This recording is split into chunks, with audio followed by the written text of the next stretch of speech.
Hey, thanks for joining me. And today we're going to look at how to price your home and how to know if you're underpriced, overpriced, or priced right. So let's take a look at it.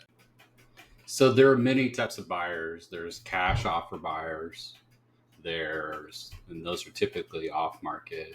Then there's regular residential retail buyers that are buying homes on market.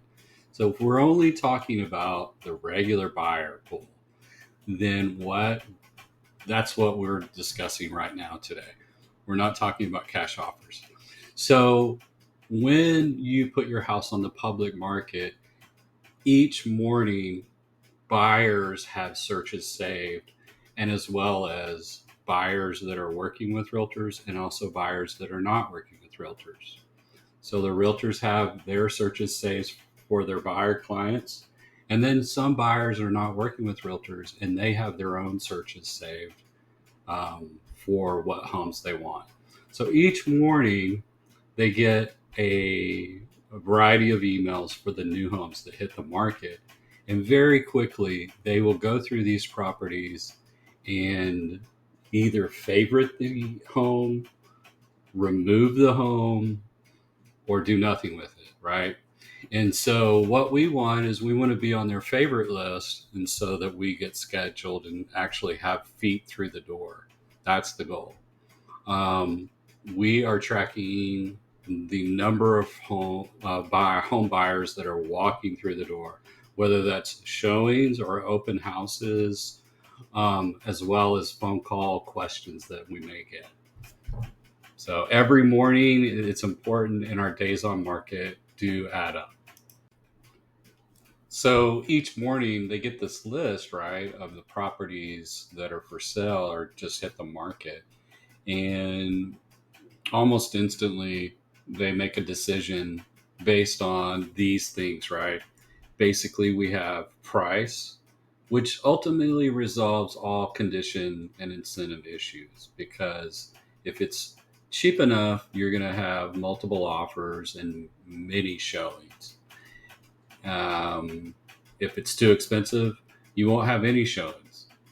Um, Also, if the condition is rough or there's something that needs to be completed, for example, there's no backyard grass, appliances are missing, air conditioner doesn't work, the property needs foundation repairs. So all of these things factor into the price. Um, some homes are priced lower, obviously, because they need more work. In addition to that, now because of the realtor lawsuit, um, the offers that we get for your property may also include buyer agent or buyer broker compensation requests for the buyer to be able to purchase the property. In other words, the offer dictates that you, seller, will be paying X amount of the buyer's broker agent compensation in the offer. So that part is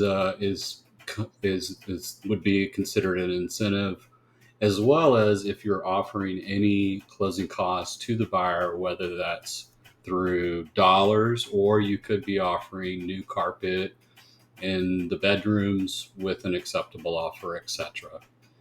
So we can offer a variety of different incentives. However, we cannot publish the any realtor compensation in the MLS. So we cannot actually publicly post that in the MLS. It is now illegal to do that. One part of the condition of your house is the roof condition. What kind of condition is it in? When is the last time this has been looked at? Have you had any recent hailstorms, etc., and so on? So, one factor of the property is the roof, and typically the home that we're selling is insured and has an insurable roof. But part of the problem becomes when the roof age is over 10 years old or more, sometimes the buyer can have difficulties and problems actually keeping the insurance company that they want or finding insurance for the property, depending on the area in Texas that you're in, believe it or not. As well as if you also have solar on your roof. This is a whole separate topic, but more or less, if you are asking the buyer to take on an additional loan to keep the solar on the property, is it truly an incentive or not? Because often dictates that the buyer for the property now has to agree to everything that's dictated in this lease contract, which is typically the case for the solar panels. It's a more or less most of the time lease to own type of a deal where you're required to use XYZ company for the solar, and often has terms that are not that great. Some of them are okay, but the bulk of them are going to cause problems because, again, we're asking the buyer to raise what they're going to pay for the property because we're asking them to acquire an additional loan. So that is definitely part of the pricing strategy as well, to take that into consideration. So we're talking about condition here, and the condition of the house is a lot, and there's a lot of encompassing factors regarding the condition of your property. And obviously, this video is to the internet, and there's a million people here plus, but we're talking about your specific property and your specific property alone. And that will dictate what kind of condition it's in and nothing else.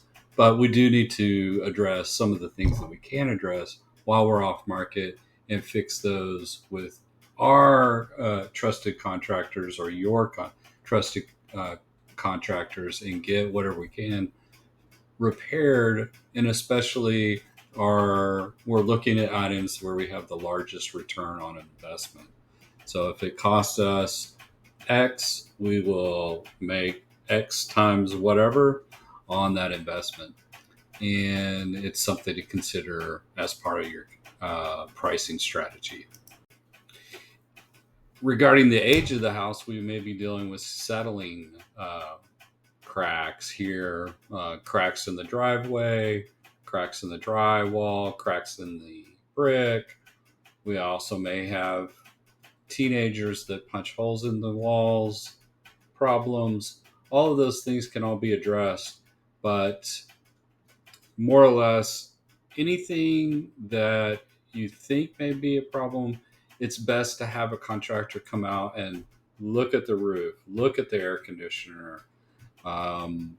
Regarding cracks in the brick and in drywall, have a foundation expert come out and look at it.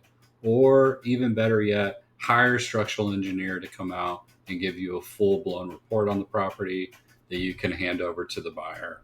Keep in mind, if you have foundation companies come out to look at the property, they only get paid if they do work. And sometimes they may, ask you to do more than is really required by a structural engineer.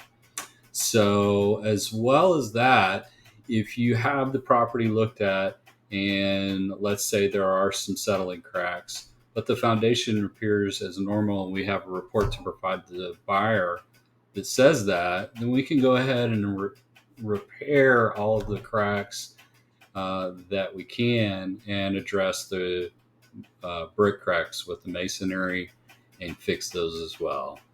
And that's addressed and it improves our condition. And that's the goal, is to have the best condition at the right price. All right, so let's look at this. We have condition and incentives. And if you think about this, the condition and incentives, we've lumped that together. But if we're talking brand new homes versus foreclosure type properties that need all kinds of work, That's the scale we're looking at. And if we come closer to this side of the scale, that's where we're talking brand new homes versus this side of the scale. That's when we're talking properties that need a ton of work. And then we have price that we're talking about. So properties that are on the high side of the pricing strategy would be at the top, and homes that are priced to sell, in fact, multiple offer type pricing strategies, would be at the bottom. So the goal is to be at the very tip corner and become in the market. That's the goal. We want to be in the market, not out of the market or in no man's land.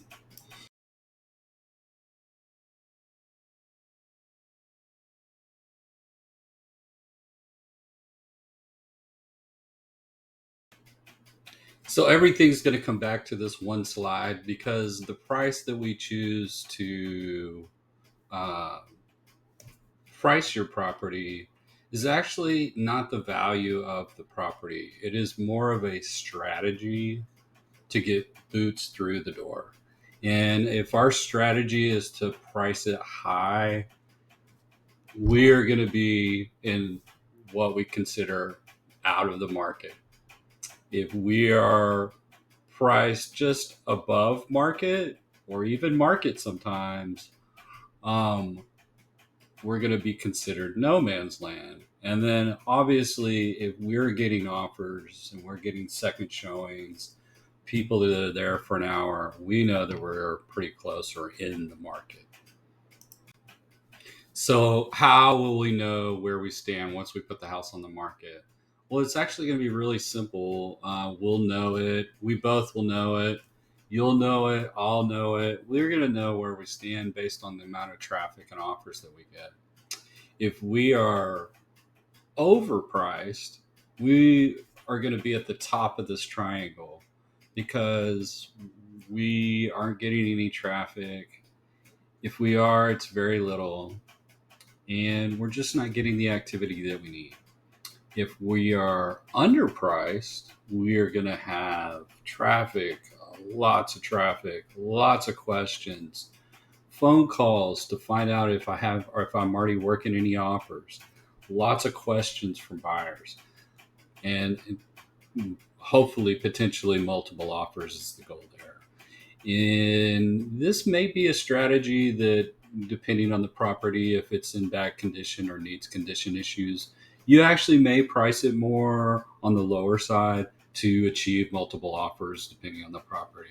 However, if you want to just target it the market price, that's usually what most people are trying to do is price it right. And if we are not getting 2 to 4 showings a week, we are overpriced. The market is telling us that we're overpriced. If we are not getting offers or 2 to 4 showings or somebody that's at your home for an hour or questions, we're pretty much not where we need to be. So when we're looking at these areas here, we got out of the market, no man's land, and in the market. Obviously, we want offers. So if we are not getting any traffic, or very sporadic traffic at that, somebody that comes in and out in less than 5 to 10, 15 minutes, those type of showings, if we get any traffic at all, even, that would be what we consider out of the market, and we do not want to be in this area. So the next category would be no man's land, and in no man's land, this is a lot of work for you as a seller because you got to remember you're taking on a new job. You're selling your property, and you have to have it show ready, or that's the objective, to make it look as best as possible for the buyer. And if we are getting showings, it's just showing over and over and over and over and over, but we're not getting any offers. This is what we consider no man's land. And if you consider this and you really think about it, what you're actually doing is helping the other properties near you sell, because they're comparing your home to the other properties that are for sale. And we want to be in the sold category, not the for sale category. And we want to be done with this showing business as fast as possible. So, obviously, if we're in the market again, we're going to be getting offers. Multiple offers is the goal, obviously, there. But we want a good, solid offer. And that's when we know we're in the market. Somebody that's asking questions, there for an hour, somebody that comes back and does a second showing, those buyers and that price point are where we want to be. So as you can see here on this slide, this is how we're going to measure success on your property with the price that we've chosen. So whatever that price is, whether it's good or bad, we're going to know which category we're in, whether we're out of the market, in no man's land. You do not want to be in no man's land, by the way, or we're close to the market, or in fact in the market. And obviously, we want solid offers. So pricing their house right as the strategy is very critical step in whether your home is going to get offers or not. So every single week when we hit the public market, we are going to be talking, whether that's one-on-one, a Google Meets, or over the phone, or by text message as well. But each week we're going to be tracking this amount of interest that we have on the property based on the price that we've picked. And one of the major factors that put me a step above some of the other agents that I'm competing with is that we're going to be tracking the actual showings that are happening around you.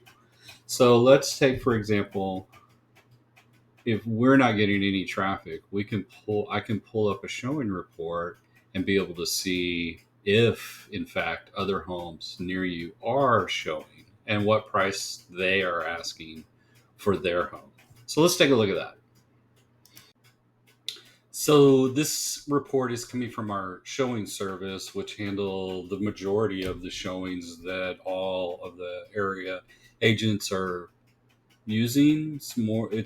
It's not a monopoly, but it kind of is, because most of the agents hire this showing service, which is called Showing Time, to handle the showings for them and their brokerage. And as you can see, this one report, this is called a target market analysis report, shows us what price properties in your zip code within, in this case, $10,000 increments. Plus, we're looking at 3 or more bedrooms.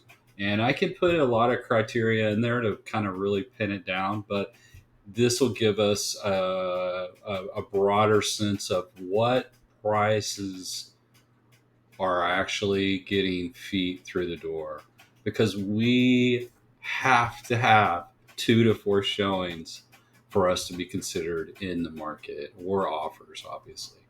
So without this information, we're really left in the dark, and agents that are not pulling this information are really doing a disservice to their sellers, because to me, this kind of data is really gold. It is a gold mine, because it tells me where and what price point ranges the buyers that are looking for property to buy are actually walking through the doors. And so that kind of information is valuable, super valuable. So as we start getting the house ready for the market, for the public market, to be shown, and the property starts getting shown by a variety of different realtors and even myself as well, what we're going to get is feedback. And so based on the feedback that we get, we're going to be able to kind of dictate also where we stand in terms of, are we priced right? Are we overpriced? Are we underpriced? All of that feedback is going to come through the showing service. Now, I will tell you that I send out a request for feedback, but not all agents give me feedback either. So there are agents that refuse to give feedback, in fact, and agents that just don't do any feedback at all. So keep that in mind. If we do get feedback, it's important to take a look at it and figure out if there's anything that we can adjust, whether that's condition issues, or do we need to go ahead and adjust price based on the feedback or lack of showings that we're not getting? So it's just critical that we keep the property in tip top shape as we are on the market, even if we're not getting traffic, because we don't want somebody to come through the home and see dead cockroach on the floor or weeds in the yard or overgrown grass, etc. So the days on market are super critical. And in fact, we really want to get those offers within the first week to 2 weeks. Once we go past the 2 week mark and we hit week 3 and 4, we're pretty much going to know if we need to adjust the price or not by that time. And if we don't adjust the price, our days on market are typically going to increase. One of the factors that you might want to consider as well is the actual holding cost for your property. Um, some people forget that there are holding costs, but they are there and they do not go away.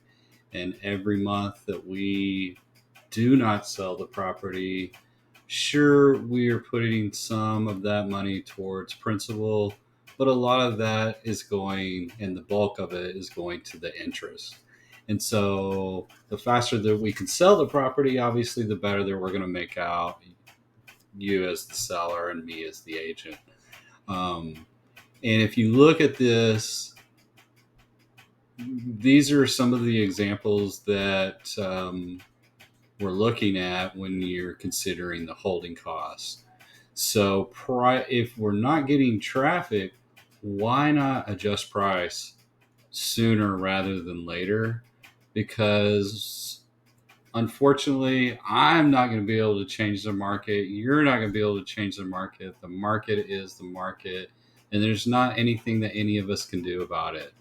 There's so many factors that dictate the market that no one can control.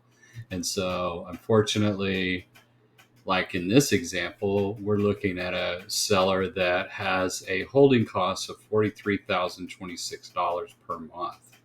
So if we make a $5,000 adjustment, that could potentially save the seller from having to make another month's payments for these expenses. So when we hit the market and we look at what kind of traffic we're getting or not getting, this is one of the factors that we'll consider when it comes to the pricing strategy that you decide. Thanks again for watching this short video on how to price your property and how to know if you're overpriced or underpriced. And if you have any other questions, please feel free to reach out to me. The best way to catch me is right over here. Just click on that QR code, or you can hit me up online at hiredan.com. That's www.hiredan.com. Thanks again, and I look forward to helping you out.